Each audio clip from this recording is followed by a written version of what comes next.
indeed. Listen, the finale of season 5. Season 5. Season 5 of Southland. Wow. Yeah. Did you ever think it was going to go 5 seasons? Yeah, sure. Yeah? Definitely. Hope it goes more. Yeah, me too. It's such a gritty, real show. If you guys haven't seen Southland, I mean, it's really freaky living here in LA too. Right. I mean, seeing all the familiar places. Yeah, which we love, but just the different sides of LA. Yeah, and how quickly it can change. Exactly. But the show, I mean, we had Cooper here a few weeks ago. Michael Cutler. Yes, he was here. He was awesome to talk to as well. Yeah. So if you guys have some questions for Regina, definitely. Okay, go ahead, Jimmy and Cordell. Hey. Okay, so first of all, I love you, honey. Thank you. And I want to know, are the Boondocks coming back? Are we going to do a movie? What are we doing? Because hopefully there will be a movie, but it is coming back for another season. I don't know exactly when. We've recorded all of the episodes, so now they're doing all the drawings. And my understanding is the drawings will start coming back for us to do looping in maybe 3 or 4 months. So maybe it'll start airing at the end of the year, beginning of next. Okay, cool.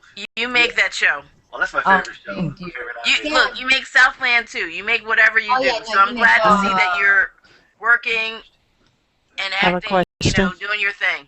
Kim, I appreciate it. Go ahead, Kim. Before we go to Kim, hang on for 1 second. I just want to let you guys know that I have to go do I think a quick hit again, so I may disappear. Okay. But since you've been in the Hangout once before, no. You're gonna show me what to do. Let's see how that goes. This is about the cutback. Yeah. But no, I may have to slip out, but then I'll be back. So, Kim, go ahead. What's your question? Quick question. Directing. Did you enjoy it? Was it challenging? Are you looking forward to doing it more in the upcoming season? Would love to know. Yes to all of those. Like to hear you speak in the affirmative in the upcoming season. Yeah, so you're already putting it out there.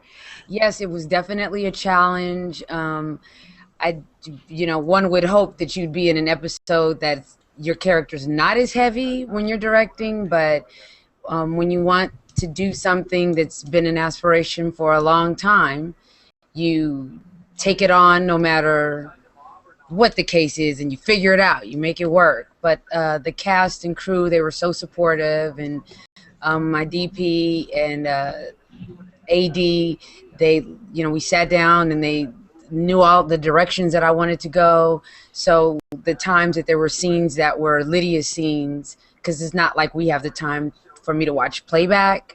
I just told them what I was trying to get and had to trust them to tell me, yeah, you got it, or no, you need to do it again. You go ahead. Hi. Just like Jimmy, I'm a huge fan of the Boondocks, and I was just wondering if you could speak to how difficult it was to, the differences between acting on television and just the voice acting, and whether that was a challenge for you or not. Well, the voice acting, you don't need the glam squad. Yeah, you don't need the glam squad. Yeah. So that's I'm in a difficult place because they're right here. If I say that's a big plus, then that's sounding as if I don't need them, but I do. No, we'd like to have them all the time, but when you don't have to, and also I don't have to get up as early. With doing the voiceover work, we our days might start at like 10 o'clock. Oh, you have to go? Yeah, you have to go. She has to do her hit. We'll take care of you, Regina. No, listen, Tony looks just like I do. See, we're all in Regina. Tony's back. The only difference is I'm a little darker and my hair's a little shorter. Really? I couldn't tell. And you're way taller, Tony. You're way taller. Don't forget the hills. Oh, that's right. I'm way taller, too. There's that. But you know what? And to just take it in a different direction for just a second, and then I'll let you guys continue to ask questions. I remember you all the way back in the day. Now, I'm going to take you. Right. Yeah, we're taking us back. We're going all the way back to those 3 numbers, 227. I knew it. Oh, Lord. so effectively, a lot of us, maybe not so much for those overseas, but certainly a lot of us here in the States, we watched you grow up. Right. Yeah. Yeah. How did you start in this industry? I mean, was that your first real major thing? Yeah, I would say that was my first major job. I had done commercials before then. I had done a lot of extra work before then. How old were you when you started on 227? 14. Okay. 14. Wow. Yeah, But so you look younger. You read younger than 14. You think so? I think you did. I yeah. think that's what 14-year-olds look like then. Oh, okay. Yeah. In comparison to 14-year-olds now, Mhm. not so much. Yeah. Yeah. So that was your, working with Marla Gibbs, who I love. I love Marla. And working with, some of the, but did that really teach you a lot of what you are utilizing Yeah, today? without a doubt. I mean, I think that Because that series ran for how long?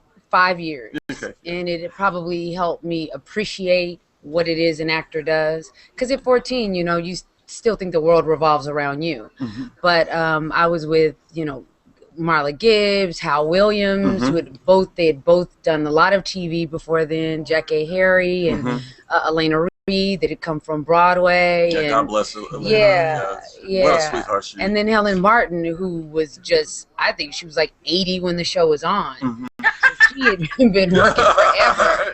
So I had a lot of people that taught me truly how important professionalism was. Being to work on That's time. a really important lesson, isn't it? Well, yeah, which a lot of young people don't quite know right now. And why didn't you stray? Because so many of them do, Regina. I got whoopings. Oh. I did timeouts. I got whoopings. Didn't Yeah. spare the rod. Oh. The good old days. All right. Any other questions for the Hangout? Okay, Kempton, go ahead. Yeah, Regina, I love you in Jerry Maguire. How is it like working in such a classic movie and being a part of it forever? That was really special for me because when I actually auditioned for that movie, I was pregnant with my son. So I was Also, you're really pregnant. I was actually, when we shot the movie, I had my son. But a really cool story is when I was auditioning for Jerry Maguire, I was also auditioning for a movie called A Preacher's Wife. And auditioning for the role that Loretta Devine played. And Penny Marshall loved me, and she actually cast me for the part. And then they called and said, well, when is the baby due? And I told them when the baby was due, and she was like, oh, heck, I don't want her to go into labor while we're shooting. So they casted Loretta Devine. But Jerry Maguire was a much bigger film, so another reason to thank my child. What a story. Yes, go ahead, Jimmy. Well, you actually stole my question. I was going to ask her, growing up in the industry, what was it like, or how did you avoid the pitfalls that happen to a lot of young actors and actresses in the industry? But my other question was, can you do a conversation between Riley and Huey before we go for the day? Oh, yes. No, I can't do that. Sorry. We let a little bit of the Boondocks questions come in, but we got to keep it mostly Southland. That's kind of... Not a problem at all. Yeah. And let me ask you about that, since we are talking about Southland, because I have, and you are outstanding on it, and it is an incredible cast, and it's an incredible show. Is it physically a very difficult show to do, because it looks very demanding? It is a physically tough show, and it's not just, all of us pretty much do all of our own stunts. Yeah, all of us, we do. So it's tough that way, and it's fun while you're doing it, but then like 3 weeks later, you look at your legs and oh my gosh, about all these bruises. But it's physically tough on the crew. Like, we work for 70 days. We have a little break for Christmas and New Year's. But when we wrap, the crew, we love each other, but we're like, it's hard work. And how long are the days? I mean, your shoot days, or does it vary? It varies. It's not that the days are so long. It's the amount of things that we do in a short period. Is it intense? It is intense. It's intense. We have a ball. I'm telling you, the crew and cast love each other.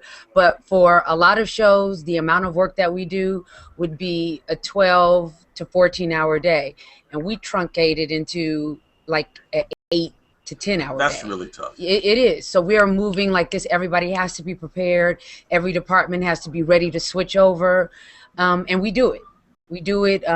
When the show moved from NBC to TNT, we had to take like a third cut. The budget got cut to a third. So you look at our show, and we're being compared to shows that have, you know, a $5-6 million budget, and we have like a $2.4 million budget. And people don't. I think sometimes they still can't comprehend what that means. But a lot of the little extras and perks that sometimes people identify with people who are in Hollywood and who are on successful shows, you lose a lot of those. You lose a lot of those. I mean, we get to work in the morning, and I come to my trailer in the morning, and I usually don't see my trailer again until we wrap. So that's we break for lunch, and we have little breaks throughout the day. But when I say they're little breaks, they're little breaks. So, but no one complains because we love what we're doing, and we're proud of the work that we're doing. Yeah, I have sure. a question. Yes, question. Who's asking? Me. Kim, go ahead. If you could have any guest stars on your show, who would that be, and what would you have them doing? Wow. On a show you direct. On the show that I direct. Oh. That's tough because there's so many great actors out there, but for whatever reason, Harrison Ford came to mind. Oh. I know that's so random. That's a good one. Like, why That's he a came good to one. mind. And then the second was Idris Elba. Oh yeah. Oh yes. Oh yes. Yes. That. Oh, I could see that one. That show, of course. Hit Luther? Yeah. Yeah. He's awesome. Yeah. Any other questions? Yes, go ahead. Ayub. And then Jimmy will get back to you. Okay, just one question regarding Southland. In terms of the physical stuff that you were talking about, did you have to do any special training or preparation when you started the show? Yeah, every year we go back into training because, you know, we shoot 10 episodes and then there's like 8 months that we're off. So we need to kind of brush up on our skills, you know, the way you hold your weapon, just remembering that it's called a magazine, not a clip that goes into a gun. You know, our command presence, how if someone is approaching us, how we would stand. So it may seem like small things, but when you put all of those small things together, it makes it feel like we're really cops out there. I mean, I go to restaurants out here in LA and they give me the cop discount. Oh, sweet. Off. Okay, Jimmy, go ahead, and then I'll let Maria take over. I think I'm going to have to let Regina go soon, you guys. So I'm going to give you the Kempton question, Jimmy. Go ahead. Well, I was going to ask, in training for this, because my mother was one of the first 15 police women in New York City on NYPD, and I want to know, did you guys have to go on like ride-alongs and things like that to actually learn, like how to become a police officer? Definitely. You know, and how much of what you do is based on fact on the show? A lot of it is based on fact. I had to go on a ride along with one of the tougher divisions in LA, the Newton division, and it's much different than when I went on a ride along with the beach? The West Side division. LA. Yeah, West LA. Yeah, they call it West side. Latte. Yeah. And it's not like the officers that are in that station, like they don't know it. It's, you know, you're in, oh, look at your cat. Wow, looks like a raccoon. Big cat. But yeah, I went on this one ride along, and this officer, she's gorgeous. She looks like she should be more of a model, but she's like a total badass. Wow. They had this guy who was on Sherm, and he had broke through the train divider and crashed his car on the train tracks and thought it was funny. So they had him in handcuffs in the backseat of the car, and a couple more cars had come to as they're waiting for the supervisor to come. So I was riding with the supervisor. So we get there, and the guy's in the back making jokes or whatever. he works his way through the window and bites her. What? Wow. And Oh my God. yeah, and just a Wow. quick. He just landed back in the car, and I was like, but just that's a honest reaction. Someone bites you, what are you gonna do? I have And a they lot end up, of respect for oh my our God! And police she ended up having to officers. do a whole report Just on that bite. just on that bite. Ugh.